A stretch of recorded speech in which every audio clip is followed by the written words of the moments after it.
Hello everyone. If you are preparing for CCIE Automation, you must stop thinking only about scripts and start thinking about architectures. In real enterprise automation, Python code is useless if the API behind it is insecure, unreliable, or poorly designed. In this video series, I will talk to you and go through a production-grade API security blueprint that directly maps to CCIE automation concepts like authentication, authorization, RBAC, REST APIs, and secure automation platforms.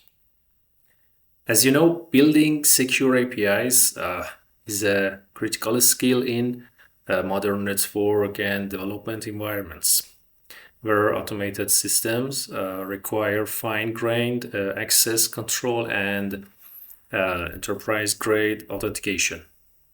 In this comprehensive tutorial, we want to explore how to implement a robust REST API using Flask RESTX with sophisticated RBAC and token authentication capabilities.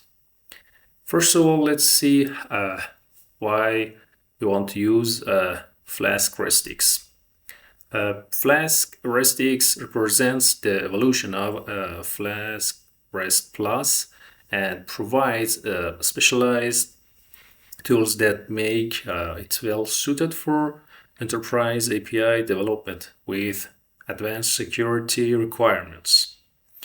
The choice of Flask RESTX over vanilla Flask or other frameworks that are popular is strategic for several reasons.